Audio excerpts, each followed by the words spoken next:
Man, there's a lot of stuff just in here. I got to quit because I got so much research. I'd have to write several volumes of an encyclopedia to get everything in. So.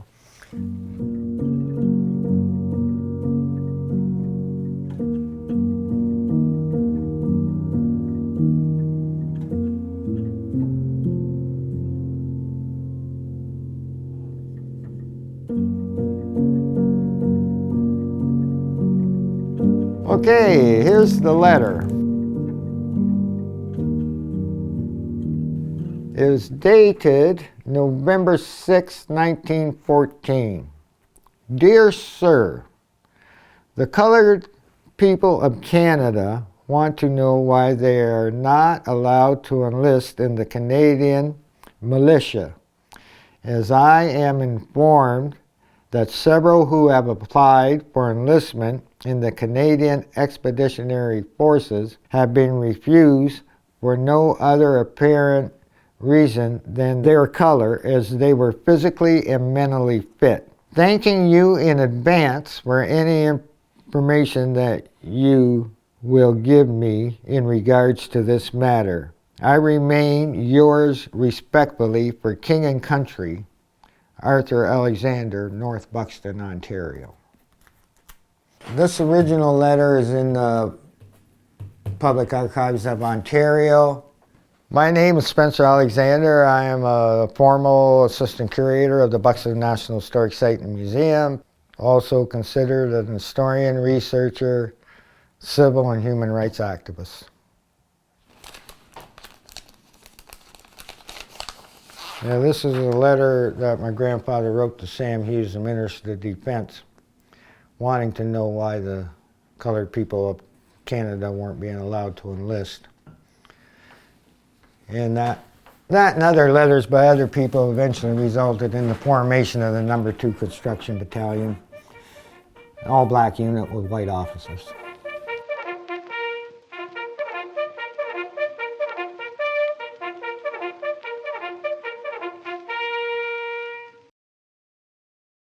In Buxton, what life was like prior to World War I, North Buxton was a tight-knit community. There was a small store in the village that had the groceries and a butcher shop, and the post office was in there. And there was also a gas station there. And so they really didn't have to leave the village. And what was unique about the store out here is if you didn't have a vehicle to go get the groceries, you could call up and order it, and they'd deliver it to you at no charge. And if you didn't have the money, they'd give you credit till you were able to pay it at no interest. Here's the reply, which is a brush off.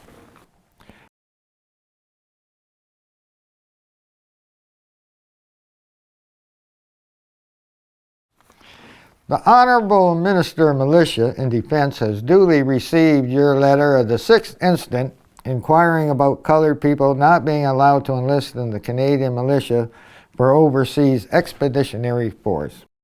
Under instructions already issued, the selection of officers and men for the 2nd Contingent is entirely in the hands of the commanding officers, and their selections or rejections are not interfered with from headquarters. I have the honor to be, sir, your obedient servant signature illegible, and it's got Lieutenant Colonel, Military Secretary.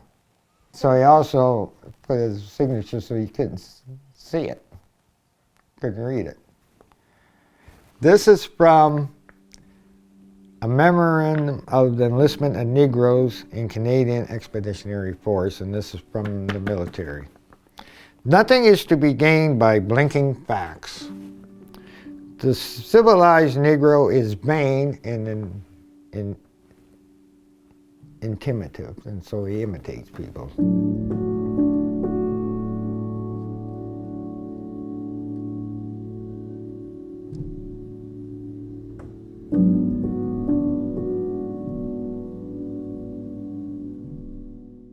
In Canada, he is not being impelled to enlist by a high sense of duty. In the trenches, he is not likely to make a good fighter. And the average white man will not associate with him on terms of equality. And it would be humiliating to the colored men themselves to serve in a battalion where they are not wanted. And it just goes on and on and on. So it should be a part of Remembrance Day, because you have to remember all this mess that went on when people were trying to show their loyalty to the Canadian government and to serve on equal grounds as everyone else. And so it has to be remembered as part of the whole thing, because it's part of the struggle to get to where they got. There's a difference between discrimination and prejudice. Discrimination is something that can be witnessed and observed, and it's punishable in a court of law. Whereas prejudice is a deep inward hate for a certain people or religion that you can't see, really, because a lot of times people hide it. It's harder to fight prejudice than it is to fight discrimination, because it's not as evident.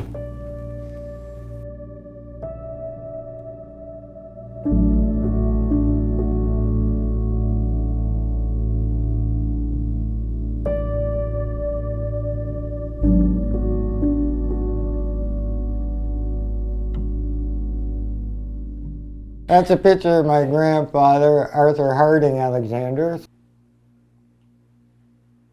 I believe this photo was taken about 1910.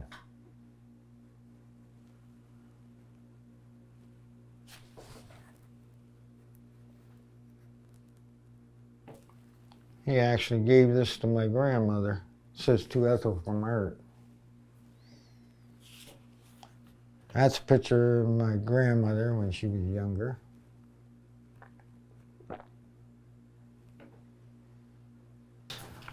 My great-grandfather, John Henry Alexander, who was the son of the runaway slave Thomas Alexander, who married the white woman who was born in Buckinghamshire, England.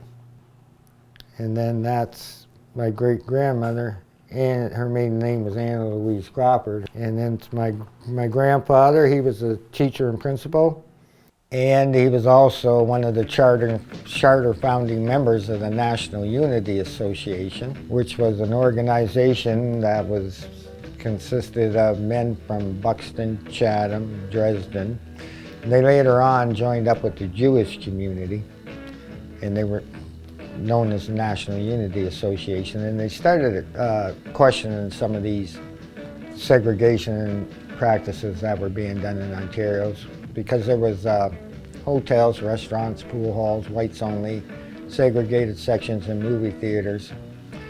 So as a result of the actions of the National Unity Association, in 1951, the Fair Employment Practices Act got passed into Ontario law. That law stated that a place couldn't refuse to hire you based on your race, creed, or color. In 1954, this is one that really started to change things, is the passing of the Fair Accommodations Practices Act. And that law stated that no place of business could refuse you the right to enter based on your race, creed, or color. It still took about 3 years of court battles with the National Unity Association taking some of the owners of these establishments to court and them getting fined before they finally gave into the law. Now, my grandfather received the Ontario Human Rights Commission Certificate of Merit for his work to forward the cause of human rights in Ontario, so I guess that would make him an activist.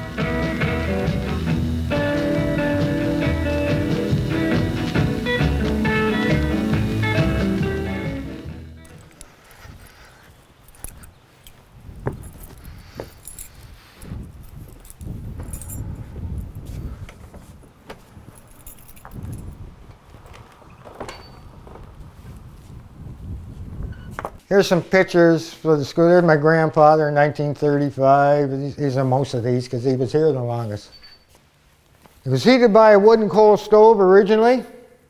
That was that where this one does. That way you not only got the heat from the stove, you also got the heat from the pipe that ran the length of the building.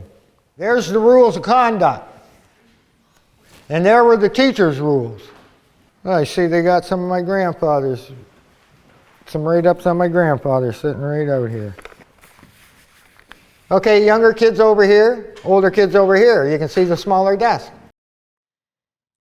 History in the past has been on all the books. The history books were written by the white oppressors. And so you're getting a one-sided perspective of the history, which doesn't give you the full picture, the true picture. It's not just important to the black youth, it's important to all youth to know that the history of this country involved all the people, not just few. And that's what's important about it.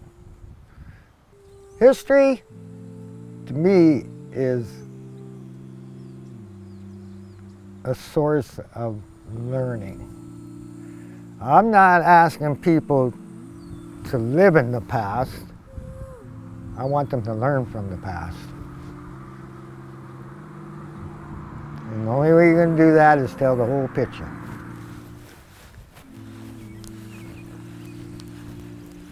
So that's my grandfather and my grandmother. My grandfather died in '77. He received that Fred L. Bartlett Award in 1976, so about a year before he passed away. I think it never hurts a person to explore and get to know people of other races and cultures. I think the more you get to know people of other cultures, the more understanding and acceptable and tolerant you become of them. And in doing that, it can change the inner attitude of your mind, but it could also change the outer aspects of your life.